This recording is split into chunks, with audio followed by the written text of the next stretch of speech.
If you have spent any time reading about investing, you have almost certainly come across the term ETF. It gets thrown around constantly in personal finance content, investing articles, and money advice of all kinds. But here is the problem. Most of the time when people mention ETFs, they just assume you already know what they are. They drop the term and keep moving, leaving beginners nodding along while quietly having no idea what was just said. Not on this channel. Today we are going to break down exactly what an ETF is, how it works, why it is one of the most powerful tools available to everyday investors, and how someone starting with just $500 can use ETFs to build a genuinely strong investment foundation. By the end of this video, ETFs will make complete sense to you. No confusion, no jargon, just clarity. If you are new here, this is part of an ongoing series about building wealth starting from $500. Every video in this series teaches you one key concept in plain, simple language. Subscribe and turn on notifications so you do not miss a single one. And if this content is helping you, hit the like button. It genuinely makes a difference in helping this channel grow. Let's get into it. Before we can fully understand ETFs, we need to make sure the foundation is solid. So let us start with the most basic building block of investing: the stock. When a company wants to raise money to grow its business, one of the ways it can do that is by selling small pieces of ownership in the company to the public. These small pieces of ownership are called shares or stocks. When you buy a share of a company, you become a part owner of that company. A very small part owner, obviously, but an owner nonetheless. If the company grows and becomes more valuable over time, the value of your share goes up. If the company struggles or declines, the value of your share goes down.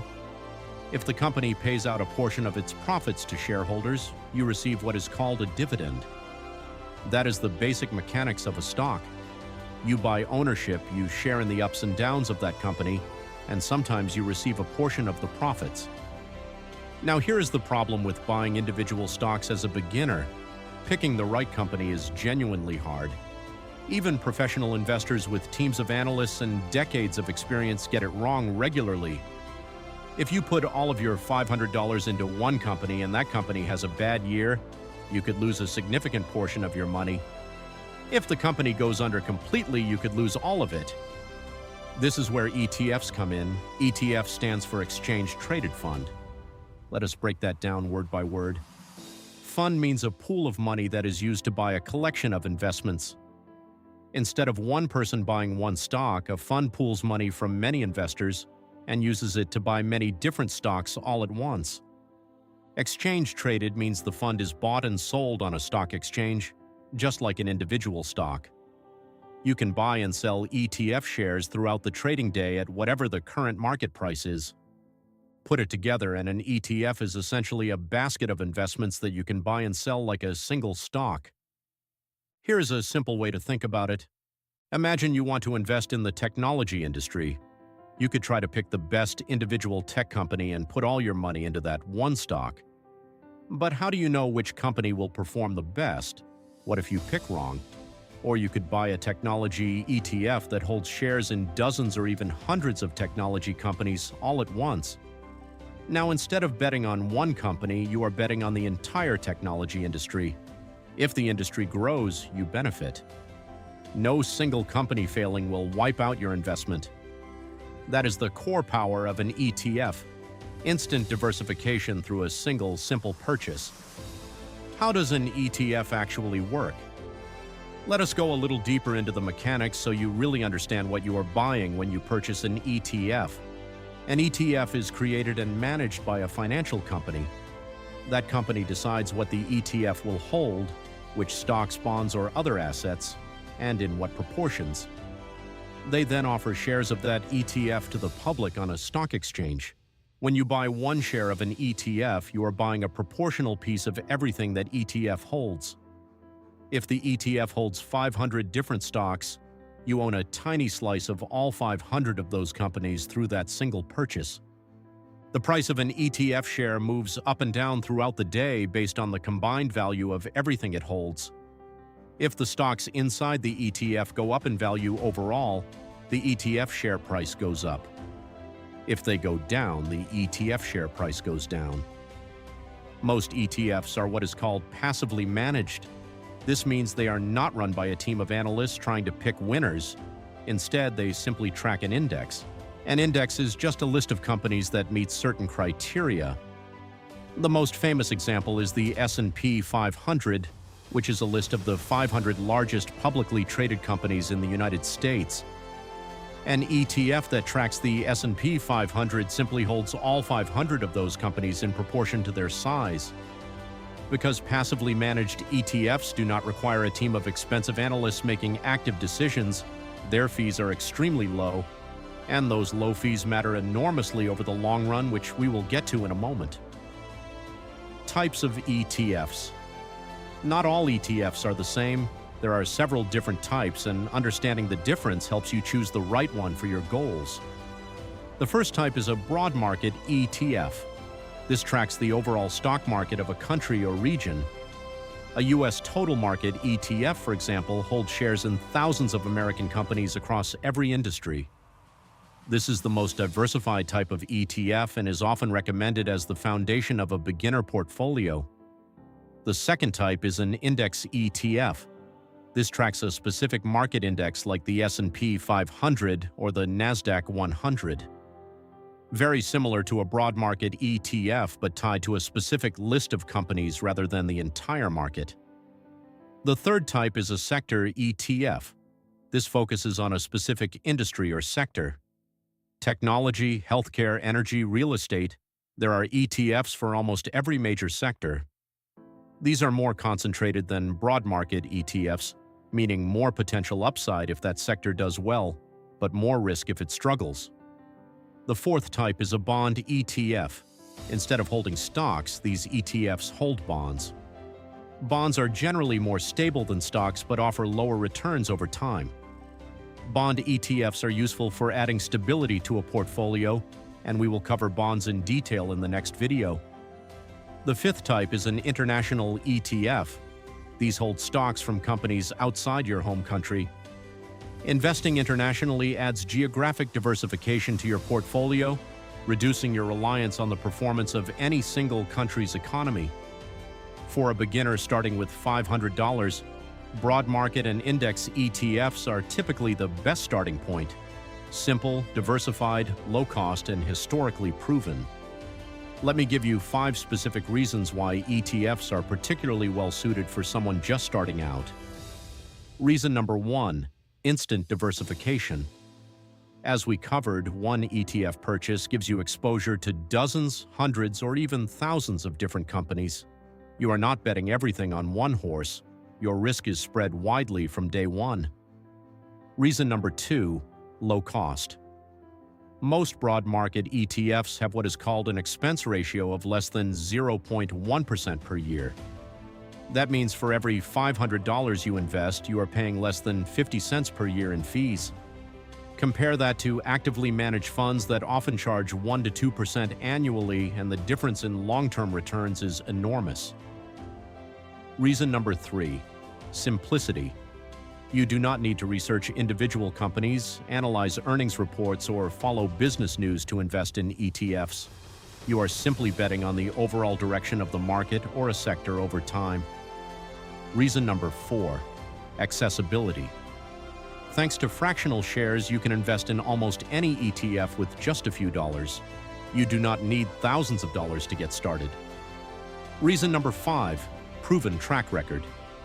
Broad market ETFs tracking indices like the S&P 500 have historically returned an average of around 7 to 10% annually over long periods of time. Not every year. Some years are up, some years are down significantly. But over decades, the trend has consistently been upward. I want to spend a moment on the fee point because most beginners completely underestimate how much fees matter over time. Let us say you invest $500 in an ETF with an expense ratio of 0.03% per year. That is essentially nothing.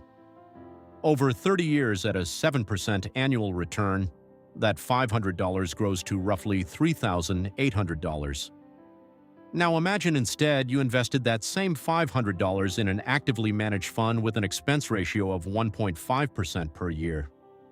The fund achieves the same gross return, but after fees, your actual net return drops to around 5.5% annually. Over the same 30 years, your $500 only grows to around $2,400. Same starting amount, same time period, same gross market performance. But the difference in fees cost you nearly $1,400 on a $500 investment. Now imagine those numbers with $5,000 or $50,000. The impact of fees compounds just like the impact of returns, and it works against you just as powerfully. This is why low-cost index ETFs are so consistently recommended. It is not just about simplicity, it is about keeping as much of your returns as possible instead of handing them to a fund manager. Let me clear up a few things that confuse a lot of beginners about ETFs. Misconception number 1, ETFs are risk-free. They are not. ETFs still go up and down with the market. In a bad year, a broad market ETF can lose 20, 30, or even 40% of its value. The key is that over long enough time periods, the market has always recovered. But if you need your money in the short term, ETFs are not the right place to put it. Misconception number 2, all ETFs are basically the same. They are not. A broad market ETF and a single sector ETF are very different in terms of risk and potential return. An ETF holding U.S. stocks and one holding international stocks will behave differently. Always understand what is inside an ETF before you buy it. Misconception number 3, ETFs are only for beginners. Not true at all. Some of the most sophisticated and successful long-term investors in the world hold the majority of their wealth in simple index ETFs. Warren Buffett himself has famously recommended that most people simply put their money in a low-cost S&P 500 index fund and leave it alone. ETFs are not a stepping stone to something better. For many investors, they are the destination. Misconception number 4, you need to actively manage your ETF investments. With a passively managed index ETF, you really do not. The whole point is that you buy it, hold it, add to it regularly, and let the market do the work over time. Constantly buying and selling creates tax events and transaction costs that eat into your returns. When you are looking at ETFs and trying to decide which ones might be right for you, here are the key things to look at. First, what does it track?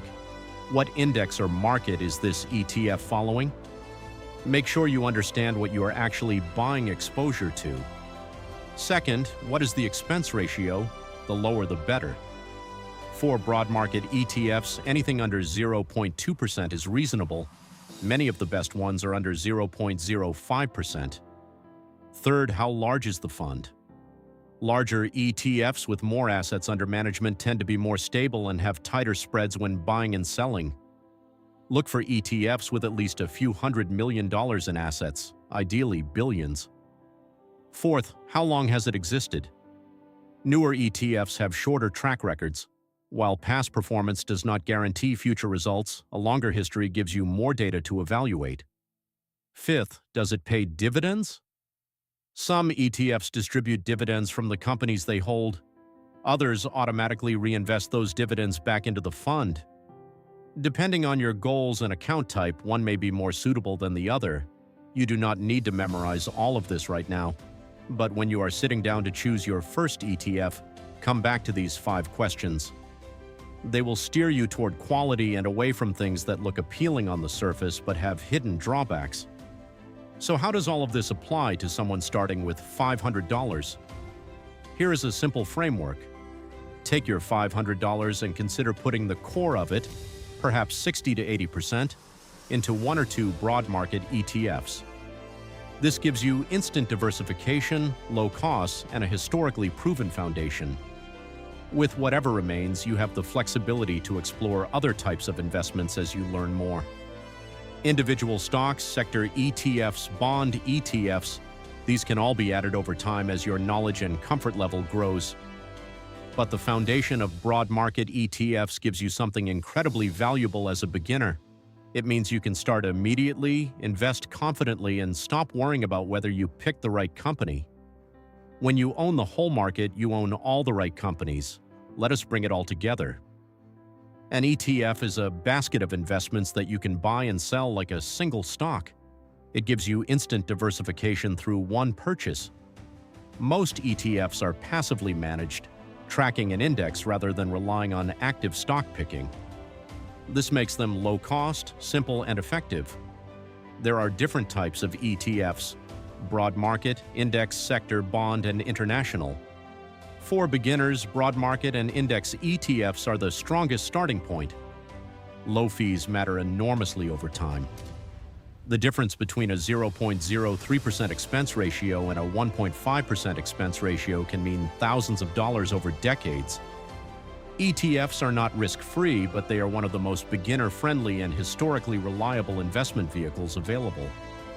When evaluating an ETF, look at what it tracks: the expense ratio, fund size, track record, and dividend policy.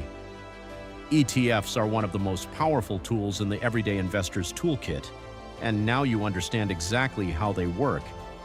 If this video helped clarify something that has been confusing for a while, hit the like button. It only takes a second, and it helps this content reach more people who need it. Subscribe if you have not already, because the next video in this series covers bonds, what they are, how they work, and how they fit into a balanced investment portfolio alongside ETFs. Leave a comment below and tell me, did ETFs make sense to you before this video, or was this a light bulb moment? I read every single comment and love hearing how this series is landing for you. Building wealth is a long game, but every video you watch, every concept you understand, every dollar you invest moves you further along that road. See you in the next one.